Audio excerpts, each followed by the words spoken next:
Thank you for visiting our channel. Today I came out to review and also quick unbox this nice looking budget box. It is called X98 Mini.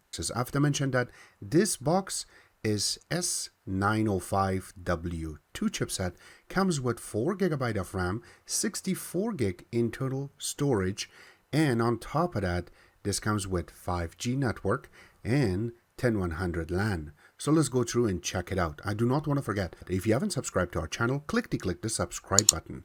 Make sure you share this with your friends and family, and make sure you click the notification icon, select all, in order to get notified once we have a new video out. On top of that, if you have a question, drop them at the bottom of the video. We'll have to help you out ASAP. And don't forget to click the like button. It really motivates us to make these type of videos quickly with a little more detail every time. So here you go. You can see the box is very nice and simple and very calm colors going around, and once we slowly open the box itself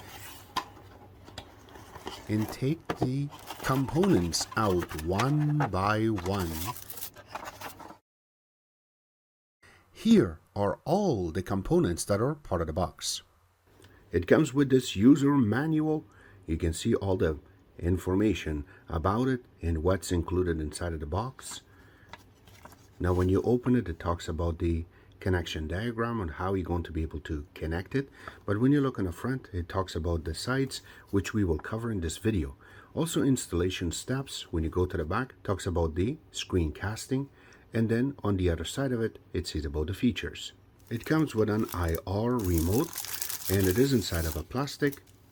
Once you take the plastic out, here's the remote and all the functions that are part of it. I have to mention that this is an IR remote. When you look in the front, you have the IR sensor, but when you look around, there's nothing there. And then when you look in the back, it's the little part that you can open, and you can put two AAA batteries to power it up, but the batteries are not included in the box.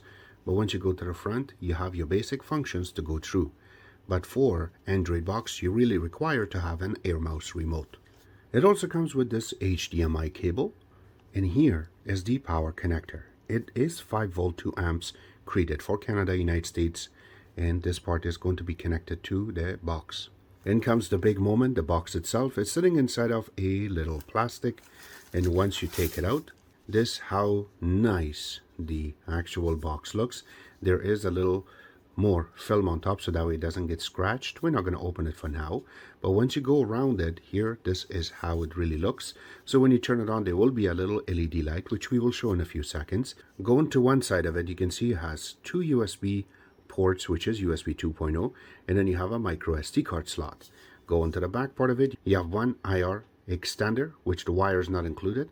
You have an AV port, so you can connect it to order to have a TV, and then you have an HDMI connection, an Ethernet connection, and also the power connection. Going on the other side of it, there's nothing there. But going to the bottom part of it, you have a lot of holes for ventilation. You have 4 little legs, which it can stand up in a few seconds. I will show you. And also it has the 2 little connectors. So if you want to connect this on the wall using 2 screws, you can use that part of it.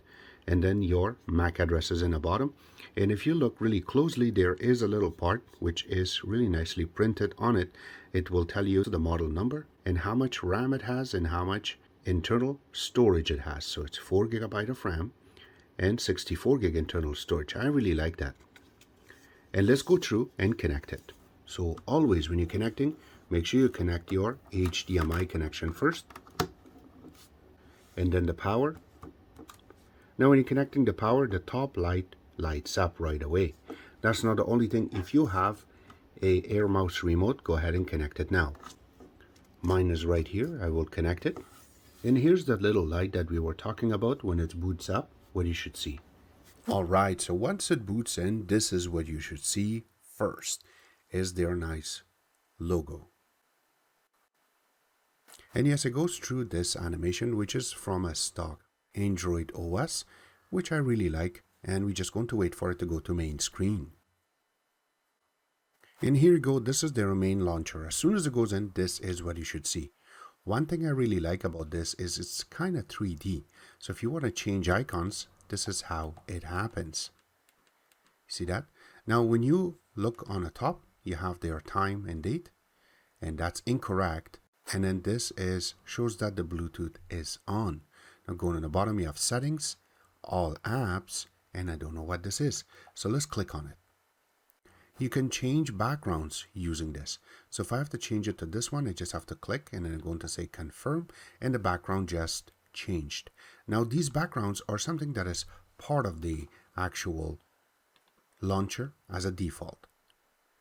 And when you go here, this is all settings. So over here, you will be able to check to see what type of OS you got. Here you go. These are the most information that you can find about it.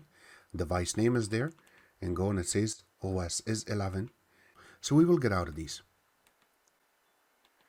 When you go to apps, all the apps that are preloaded on it, these are the ones. So we haven't touched anything yet. So we will do everything and then we'll get back. All right, so now we will go through and check exactly what type of quality of video this will bring on the table for us. So start with YouTube. So in order to see exactly what type of quality it will bring in to the table, here is the maximum resolution. Now remember, this is only one video. Let's go to another one and see if it gives me something higher or different. And we can see that on a different video, it's exactly the same. The maximum resolution that it can bring in is 2160p, which is, again, it's a perfect number. Now let's get into this a little bit geeky. Now we can see that the numbers are really nice. Again, it just takes it as 1080p. There's no frame drops, but if you look underneath of it, it is 2160 and 30 hertz. And if we look in the bottom part of it, this is just decoding VP9 for us. And it is a MP4A, which is really good. Again, when it comes to the colors, here are the numbers. And we look up, there is no frame drop. Now, this is number one video. Let's go to another video. Again, you can see it is perfect. As soon as we went in, it showed that it is 1080p. There's no frame drops. And you can see that it's still getting it as 2160p and 30 frames per second, or 30 hertz. And then going down, it's still going to take VP9 and MP4A. All right, enough about YouTube. It looks like it's playing it perfectly. Let's go through regular videos. Now this is just a 1080p video. You can see that using something like VLC, I'm going to just show it to you. There you go. It plays it perfectly. I really like how it plays it on the screen. So that means is you are going to stream it while I am, because I'm on my network, playing this. This is not local to the actual box. So this is how easy it looks when it comes to 1080p. Now this video is 4K. And yes, there is some pauses. Now remember, it depends what app you're using to play it. Something like VLC does not support AV1 codec. So that's why this is freezing. So let's find another app that we can play this. In order to play the actual 4K video in 10 bits or AV1 file itself, you need to go to File Browser and then you need to play the video directly to the main player that is part of the OS itself, except that you're not going to get the video properly played. So in this case, we're going to press on the video and then it will tell you which one you want to select. So we will select Video Player, which is the internal, and then we're going to give them access, saying okay, and give it a couple of seconds and it will load automatically. So this is how nice and easy it is to play with this video, and it shows it accurately and there's no stop to it. Did you see there's no pause whatsoever? Now you can do the same thing with other videos and it will play it for you perfectly. So this is perfect. And the next thing I want to mention is there are some apps that is going to work. So something like, let's go to apps first and let's explain a few things to you guys, and then we're going to go next. Remember, this is OS 11, so there are some goods and bads to it. So let's go where right now we didn't get to benchmarking yet, but let's go through and show you a few things that what's good and what is bad. Number one is Disney Plus. You can install it, but problem is that when you open it, it crashes. It's not compatible to OS 10 or OS 11, the way that they have created it. Now, I am not just saying that it is not going to be compatible in the future. For the meantime, that's not compatible on OS 10 or OS 11. Now, going to something like Netflix, you can click on it. And remember that you do require to subscribe to Netflix in order to get access. And if you get that pop-up, that's fine. Yes, you can update it. I have to mention that logging in to the Netflix requires a subscription, so you need to subscribe to them in order to get here. And another thing is you need to have an air mouse remote in order to play with it. So the IR remote that came part of this box would not really help you out.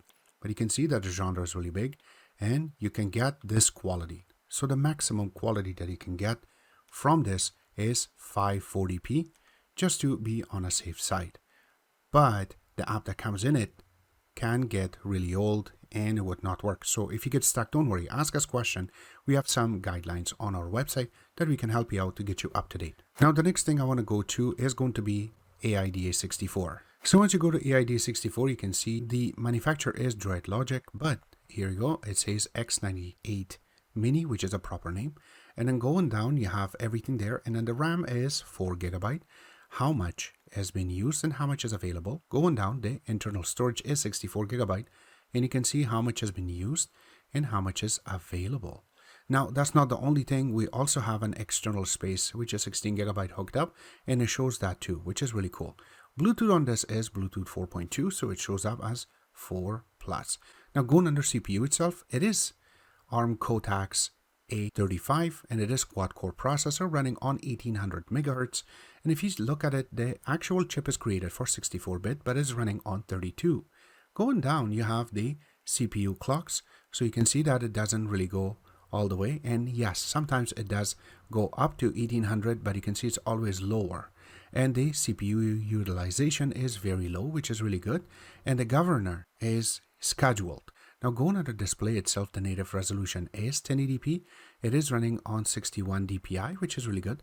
GPU is Mali G31, which is only single core, running on 60 Hz.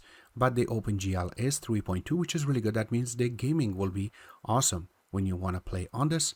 The network itself is 5G enabled. And there you go. So it says 5G band is supported, which is really good. And the bands that how good of a link can you get out of the LAN or with Wi-Fi right now, what type of numbers you should get. Going under Android itself, it is Android 11, which is says Red Velvet Cake. And then the API is on 30. The security is from May 5th of 2021, which is really good. But the terminal is something I wanted to bring up. So the SOC, which is the actual CPU, is running about 60 Celsius, which is not bad. And then the battery, which is the AC connection, is on 4 Celsius, which is really low. That's what we are looking for. Now going on the codecs itself, you can see everything is there. The things that you guys are really paying attention and asking for are near to the bottom. So something like VP9 is there, H264, VP8, MPEG-4. Now going up a little bit, it does talk about the AV1, which is right over here. But I have to mention that they really need to pay attention more on how they're going to be able to play with the actual apps, so it doesn't buffer that much when you're trying to play with something like AV1. But this box have the actual codec. So the next thing we brought up is Geekbench. And under Geekbench, we got 598 for single core and 1677 for multi-core. This is beautiful of how everything is set up while we're running OS 11 with 4 GB of memory. Beautiful. Now in this part of the video, we're going to talk about how you can play with the remote control using your cell phone. So first of all, you need to get this app. And then once you get that, go on your actual box and select the player, which is right over here. And then once you select it, this will come up.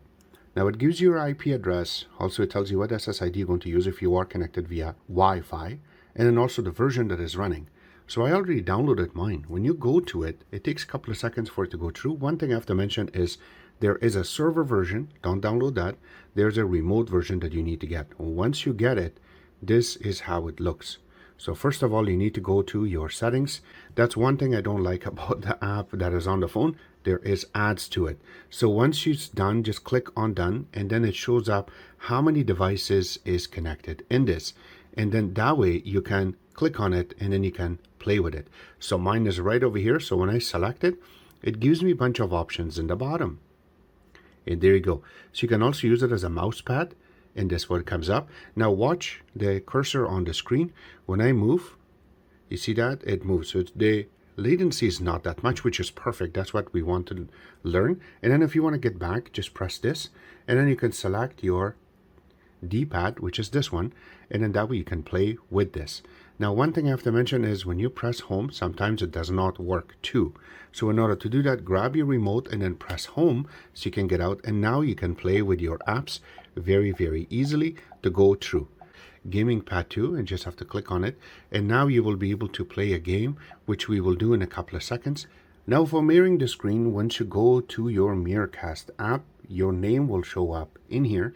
Now using your phone, and you have to go to the settings, and then you have to go to your settings right there. So mine shows up, and then I am just going to say start now when I selected it, and it takes a couple of seconds, and on the screen you will get what device you're going to connect. So I have to say accept on the screen itself, and then it goes through to connected, and it takes a couple of seconds for it to go through, which we are waiting for right now. As long as you are connected on the same network on your Wi-Fi, everything should work out very easily. So there you go, this is my screen, and this is how easy it is to play with your phone on your screen, and this is how good it will play, and there's not much latency as you can see it. Now when it comes to the last part, which will be the speed test, we have to go to the app. In this case, the one that we're going to use is called SpeedTest, and let's launch it. Now one thing I have to mention is that I have already played with this, and here is our resolution. So number one, we tried it with our 5G network, and our download rate is 163. So when you click on it, this is what you see. You can see the arc went up to almost 400 megabits, and then it fell back down, and it steady stayed on 163. But once we did our upload rate, it went to 31.5, which is not bad. Our ping was really low about that one. Now when we did it one more time, this time you can see the arc that went up, and then it stayed steady on 260. So there's not much ups and downs to it, which is a beautiful thing using Wi-Fi, especially dual band Wi-Fi. When we did our upload rate, which was 31.7, which is really near to perfect to have a really good number, and our ping was really low. That is something to pay attention to. Next thing what we did is connected the LAN connection. Now for very first time when we tried, our download rate was 93.7. Remember that this box have 10100 LAN connection, and that's the maximum number that you should be able to see. It's not going to reach over 100 megabit. And once we did the upload rate, it is 31.6, which we are capped on 32 megabit from the ISP. Now when we did it for the last time, this time we got 93.6, and you can see that it arced and it just stayed still, which is really good number. And once you can see the upload rate is exact number, which is 32 megabit, that's perfect. And our ping was really low. Again, this is how they really played with it. Now I have to mention that the 5G network is working perfectly, but there are going to be some times that if something happens, your internet speed will arc down, so it will come down, but it is not going to go so much down that you will have problems. Now, as long as your internet speed is over 40 megabits, you should be good to use this box. Now, it doesn't matter LAN connection or Wi-Fi. Both of them will do the job for you accurately, and it will give you a superb quality when it comes to internet connection. All the links will be available in the bottom where you can order it from, except that I hope you guys like our video. If you do like it, click the like button, subscribe button on the top, comment on the bottom. Always remember to visit our own website, which is xctex.info. Like us on Facebook, follow us on Twitter, Instagram, and other social networking places, and thank you.